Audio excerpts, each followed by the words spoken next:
Maine Mendoza, may panibagong endorsement? Yan at iba pa ang pag-uusapan natin ngayong araw po ng Biyernes, October 4. Pero bago ang lahat mga kaparokya, humihiling ako na pakisubscribe ang aking YouTube channel.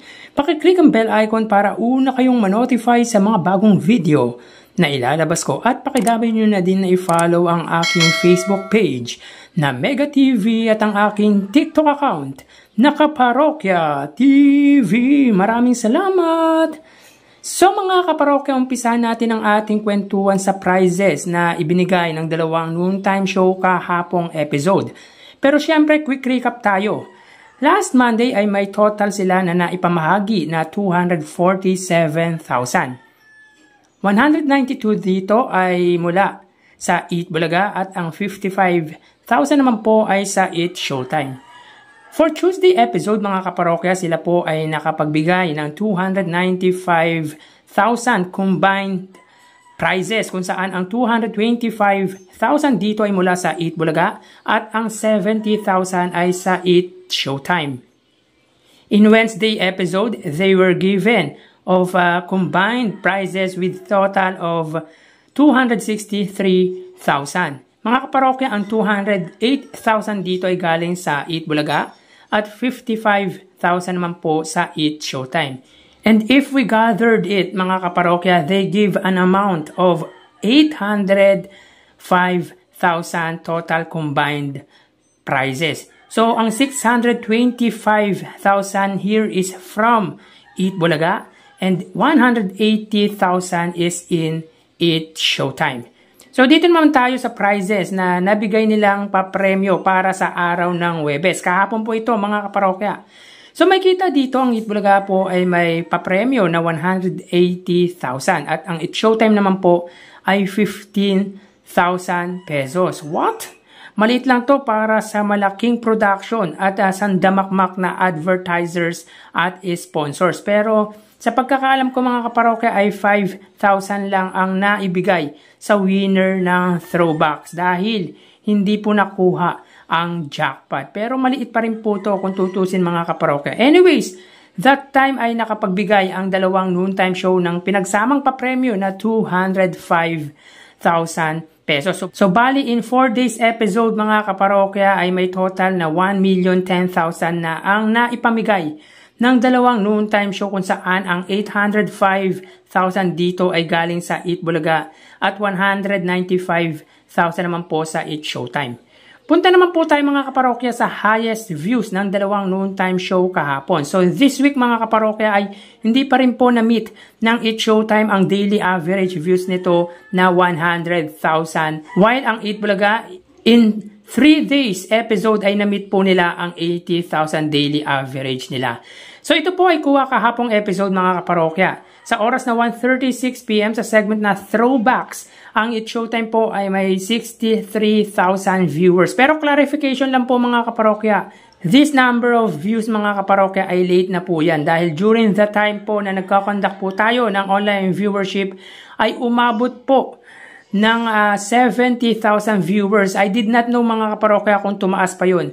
Magkaganon man mga kaparokya ay still they did not get their daily average views na 100,000 habang ang Eat Bulaga naman po sa oras na 1:47 PM sa segment na Gimme 5 sila po ay may 83,000 total or highest viewers. So meaning na-meet po ng Eat Bulaga ang average views nito habang ang Eat Showtime po ay 4 in a row pong hindi na-meet ang kanilang daily average views na 100,000 viewers.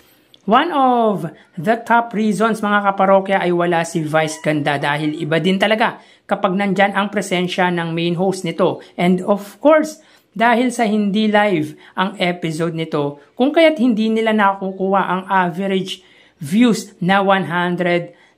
Dati, maning-mani lang sa Eat Showtime ang 100,000 viewers. Kung pansin nyo mga kaparokya, ang Eat Showtime naglalabas pa ng umaabot na 300 or more than 300 concurrent live viewership. Samantalang Eat Bulaga noon, ang main YouTube channel nila ay mataas na ang 70,000 pag weekdays. Kaya nga 60,000 ang average views nila nung una hanggang sa maging 70,000 at naging 80,000. Samantala Maine Mendoza may panibago na namang ini-endorso. Sa ground launching ng Diatabs Advance ay pinakilala nito ang kanilang bagong endorser na walang iba, kundi ang Eat Bulaga female host na si Maine Mendoza. So another endorsement na naman po ito para sa asawa ng actor-politician na si Congressman Arjo Atayde at Eat Bulaga host. So in talaga sa kasalukuyan ng legit Dabarkads host dahil sa sunod-sunod na pag-i-endorso nito ng ibang kumpanya tulad ng Bingo Plus, Zonrox at ilan lang yan sa mga big companies na siya ang product endorser. So, hindi tulak kabigi ng mga kumpanyang nagtitiwala sa Eat Bulaga host dahil sa maganda nitong imahe o reputasyon.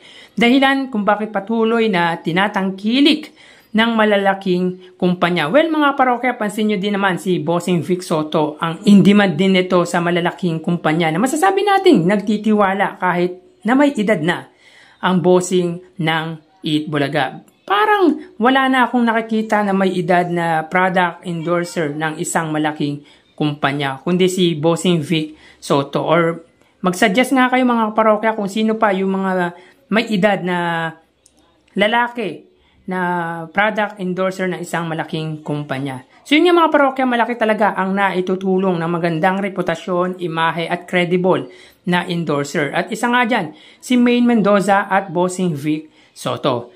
So congrats Maine for your another endorsement. Tara, ating alamin ang online viewership ng dalawang bigating noontime show.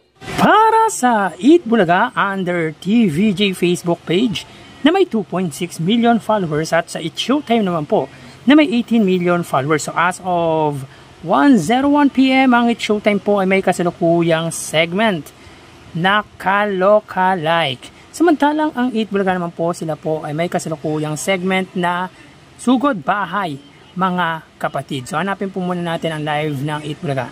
So dito may kita po natin mga kaparokya, ang It Showtime po ay may 6,600 viewers at ang Eat Bulaga naman po ay may 4,700 live viewers. So again mga kaparokya, as of 1:01 PM ang It Showtime po ay may 6,600 viewers at ng Eat Bulaga naman po ay may 4,700 live viewers. So mapunta naman po tayo mga kaparokya sa TV Network YouTube channel.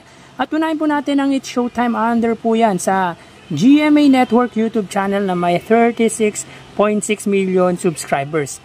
At para naman po sa Eat Bulaga under TV5 Philippines na may 2.04 million subscribers. So as of 1:02 PM ang It Showtime po mga kaparokya, sila po ay may 17,000.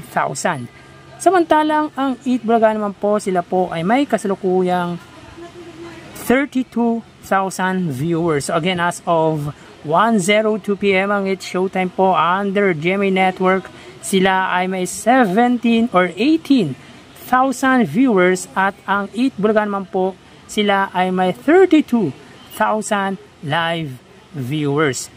Mapunta naman po tayo mga kaparokya sa main YouTube channel ng dalawang noontime show para po sa It Showtime na may 2.39 million subscribers at sa Eat Bulaga naman po under Eat Bulaga TVJ YouTube channel na may 1.12 million subscribers. So as of 1:02 PM ang It Showtime po, sila ay may 65,000 viewers.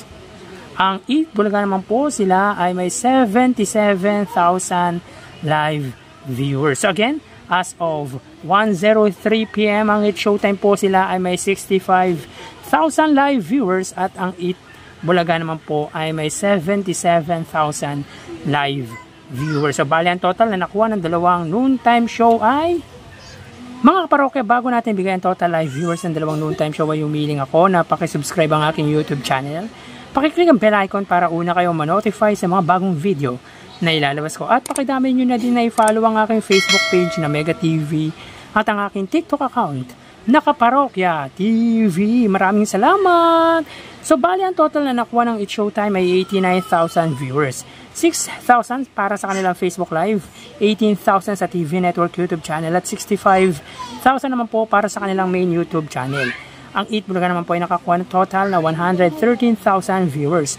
4,000 po para sa kanilang Facebook Live, 32,000 sa TV Network YouTube channel at 77,000 para sa kanilang main YouTube channel. So again mga kaparokya, ang It's Showtime po ay may 89,000 total live viewers at ang Eat Bulaga naman po ay 113,000 live viewers. So yan po lumalabas sa kanilang online viewership as of 1:05 PM. At mamaya magbabalik pa po tayo sa ikalawang bahagi ng ating online viewership around 1:30 to 1:40 PM. So magpapaalam po muna pansamantala. Magsingat po tayo dahil maulan po mga kaparokya. Thank you and God bless.